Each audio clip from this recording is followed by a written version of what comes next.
Happy crafting, everybody. This is Karen Mahoney, Creative Memories Advisor, and I am here with a tool time tip, and it is how I use the square punch and the Scallop Square 3-in-1 punch, which is very new to Creative Memories. This is a punch that it looks similar to the regular standalone punches or the single image punches, but it has a lot of cool mechanics on the back. You can actually do a lot of different things with this, and I'm going to just kind of show you something that I've made with it. Now, right now it's in the lock position. The regular standalone punches have a similar locking system, but you can see it's not quite as intricate as this one. So the square punch, you just move it over, it opens up your punch so you can use it. This is the same, except we have 3 different settings that we can do it on. Oops, let me see.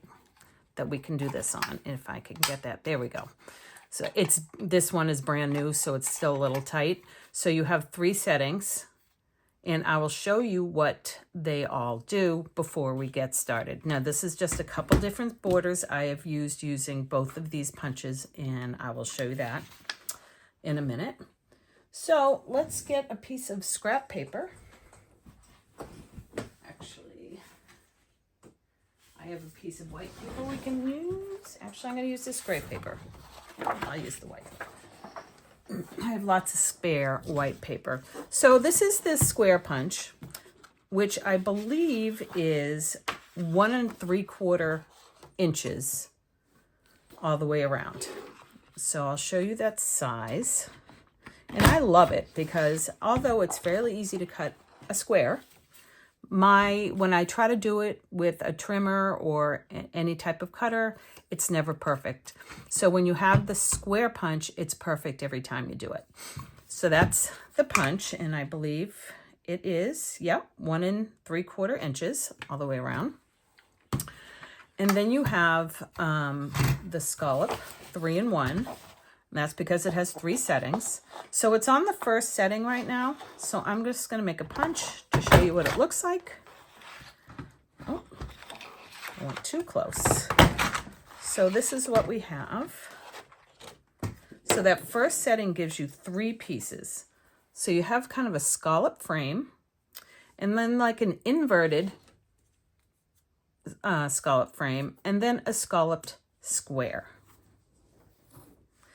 So now I'm going to move it over to the second position, and let's see what we have. And each position feels a little different when you punch it. So this gives us the scallop square again, and then a solid just square, little square. So this gives you lots of different options. Now I'm going to put it over on the third one, and I believe this is just a solid scalloped square. And that doesn't punch as deep down. How this works, I'm not really sure of the mechanics, but this is what it does. So this is your 3 positions. So this is position number 1, right next to the lock, and then the second one. And actually, this is 3, 2, and 1. And actually, a way to remember that is this number 3 gives you 3 pieces. Number 2 gives you 2 pieces. And position number 1 gives you 1 piece. So this is a great guide. So if you wanted to put this on like a little piece of paper, just to remind you, I know the images are here, but they're kind of little. So if you need a visual of size and things like that, it's very, very helpful. This biggest square, which I'm sure is the exact same as that, is 1.5 inches. So it's a 1/4 inch around smaller than this one. So therefore it will fit right in there. And this is why I like to use it together. So I'm going to keep these up here just for my own guidance.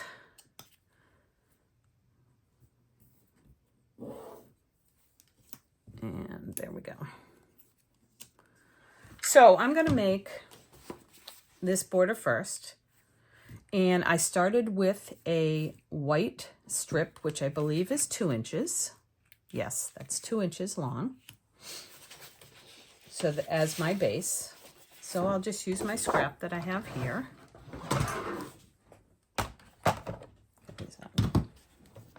And I'm going to cut my 1-inch base, 2-inch base. Now I'm just cutting this way to have space. It's my 2 inches.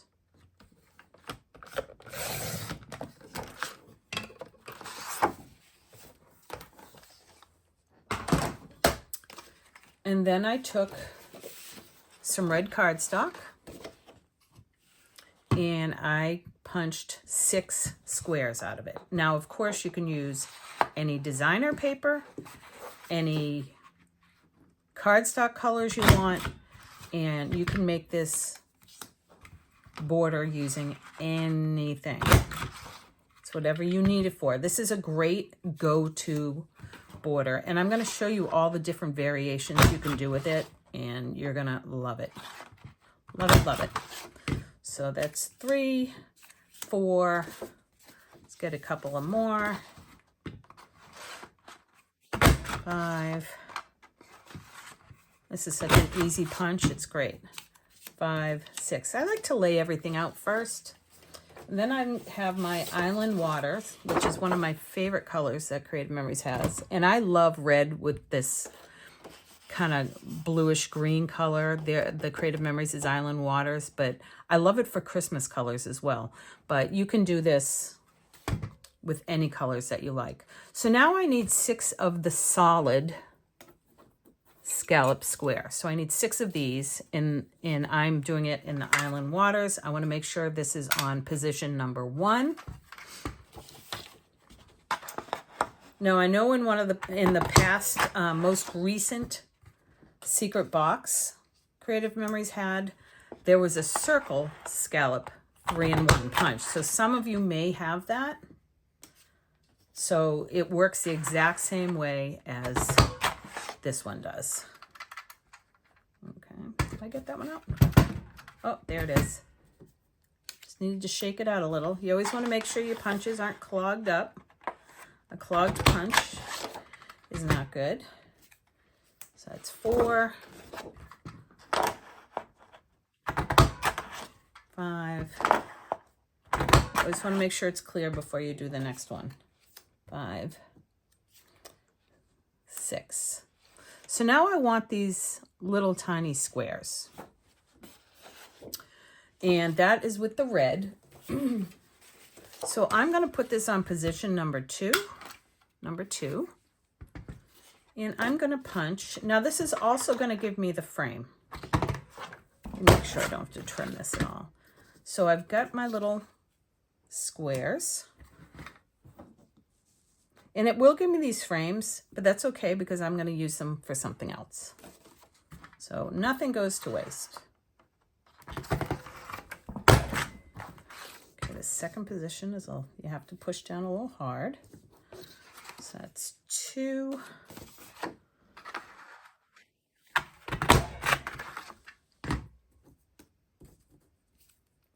3. Now I'm going to be ahead of the game for my next border.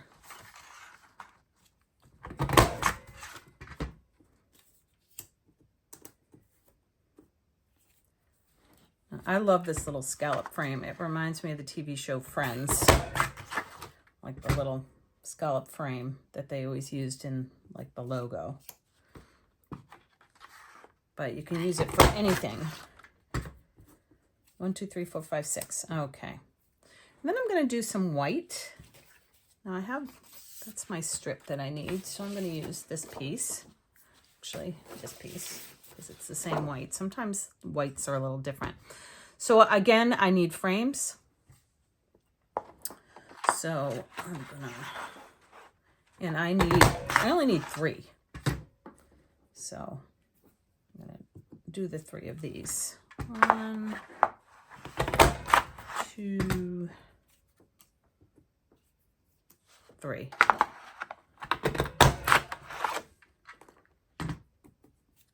Perfect. So that's all I need for that, for this border. And honestly, this is a border that you could change up in so many different ways. And let's see, I'm going to use repositionable tape because you have a lot of pieces that you kind of want to line up, and this gives you a little more versatility to kind of fix and move things around. So I'm going to grab my strip, my 2 by 12 inch strip. And I'm going to start off with my squares on the bottom. So I'm going to line it. This is a silicone mat that I'm using. But you could also use your 13-inch cutting mat. So I'm just going to put these on here for now, just to show what I'm doing. Make sure you guys can see everything. I might move this up just a tad. Move these up.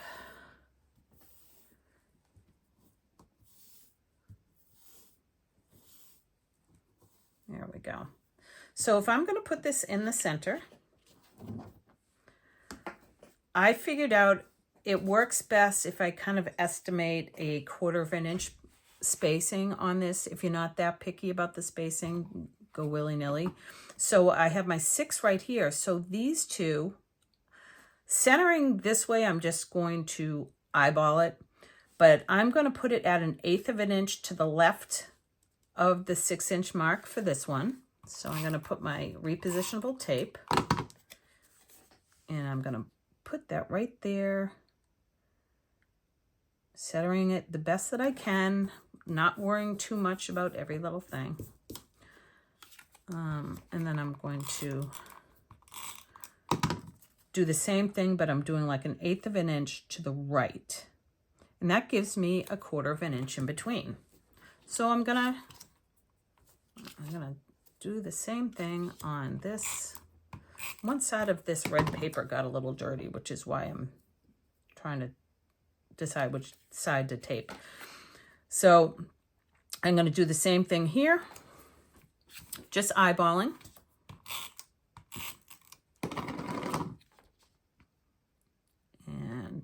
That. I mean, I think this border is a little bit busy, you know, with all my geometric shapes, busy in a good way. So I think if it is a little off, it's very forgiving.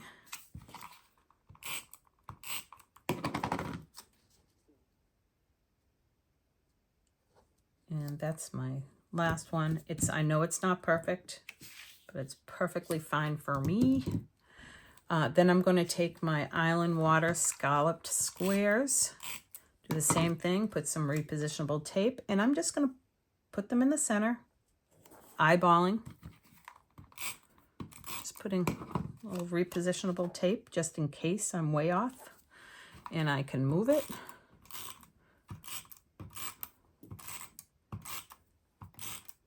There we go. I just taped them all, and then I can just put them down. Now this is kind of fun, just to show you something different you can do if you wanted. You could take these and put triangles all the way across, and that would give you a little bit of a different look. But I'm just recreating this one that I showed you. But there's so many options and variations you can do with this punch, and the more I play with it, the more I love it. So then I'm going to take my little squares, and these squares are 1 inch by 1 inch. And I'm going to do, except for these, you could just put a square right in the center. Be really cute. But just to recreate this border, you can see that I put it like a triangle. So, and again, sometimes you think it's going to be so easy to kind of put a triangle down, but not always so much.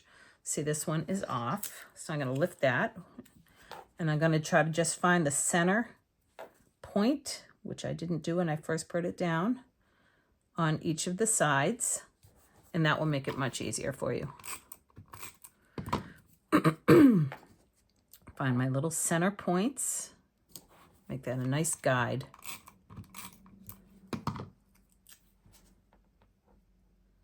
Much better.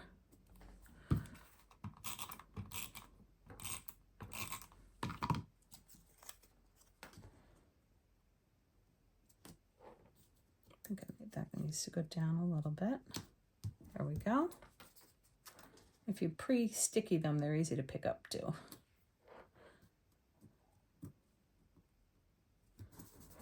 And then I took these little white frames and I can't even pick them up.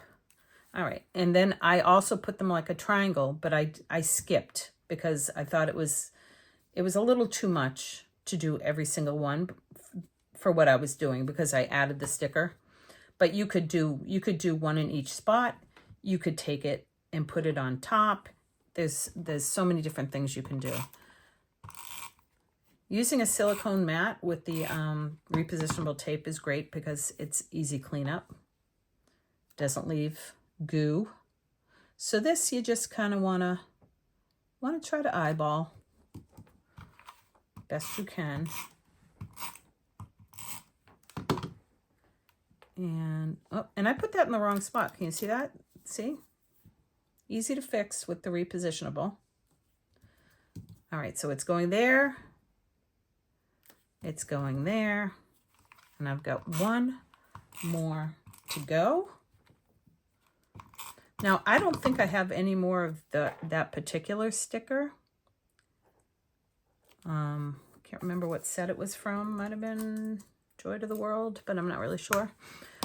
So there you can see my finished border, which was super easy. Now let's see if I can find, this is why I love border stickers. I might just look in not in my Christmas ones, but I have lots of random basic border stickers. And I'll see if maybe I have one that goes with that. And I think I do. Let's see. Maybe we'll do a couple little choices. Now I have this cute little red one that I think might look really cute. Now this is just from, I don't even remember what set this is from, but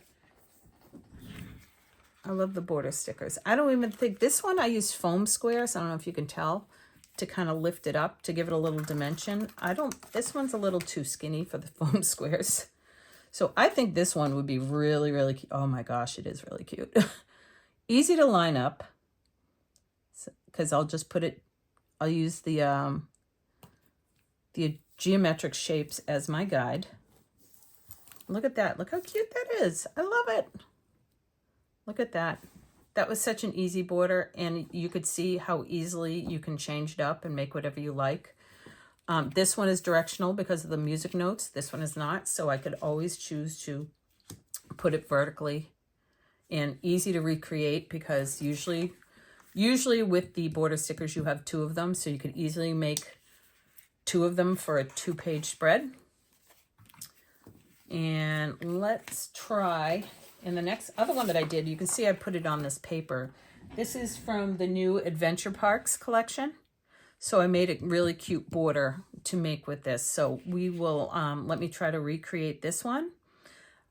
For this one, let me grab the paper. This is the paper that I used for the base and also for the little squares there. You can see that's the other side of it. So let me make my base first. I have a little more room this time. And I'm going to cut I believe I made a 2-inch border, same size as the other one.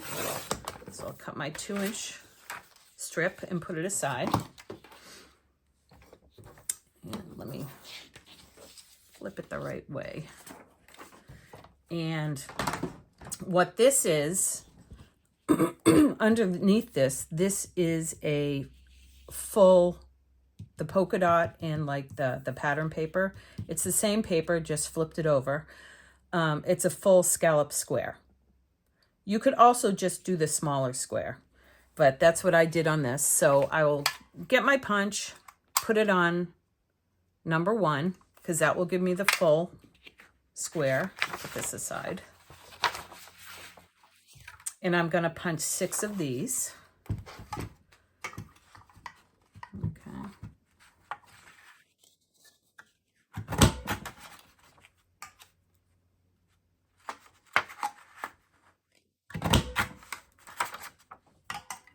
making sure they come out as I punch them because I don't want to clog up my paper or ruin the square that I've just punched. That's 4, 5.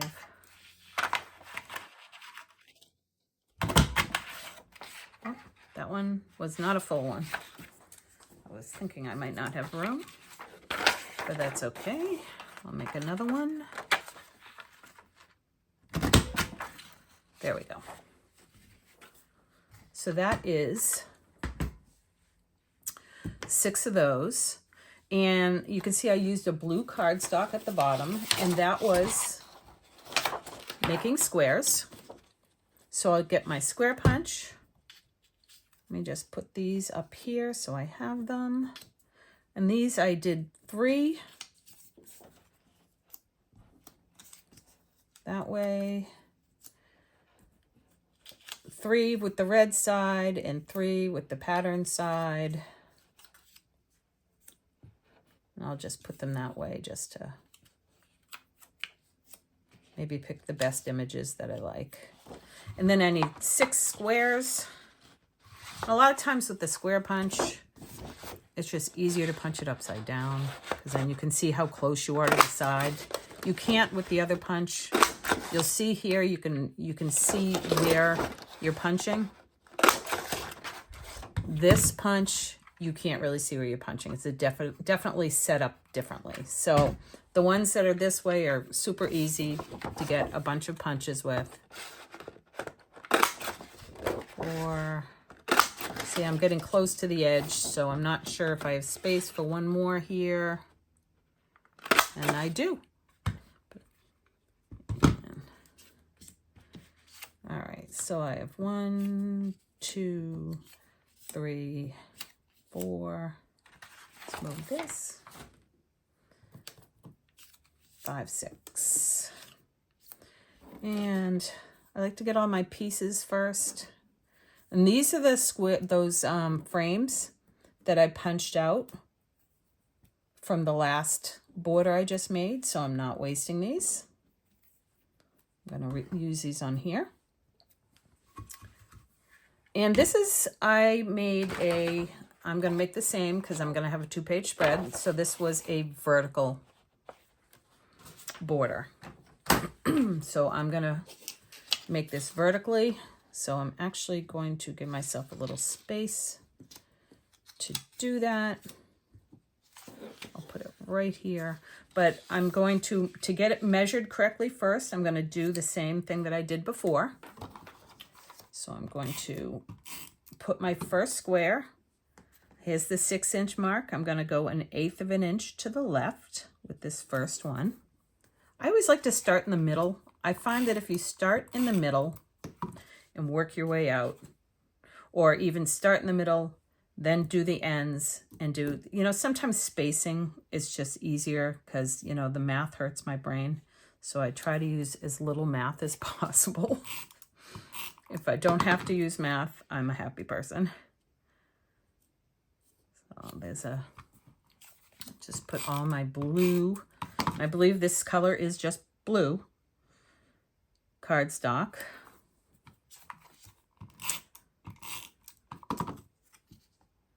And I'll go all the way across.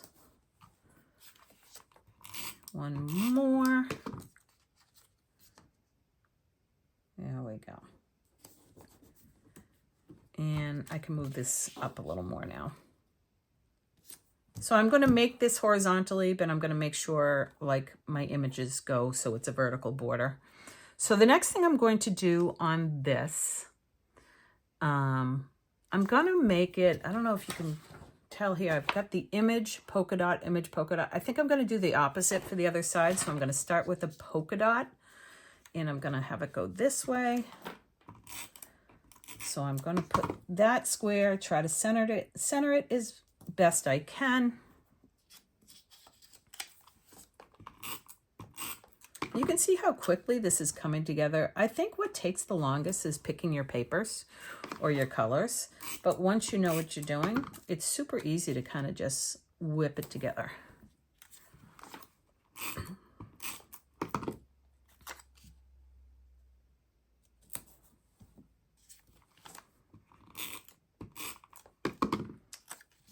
got one more after this one. Look how fast this is coming together. If I can pick this up.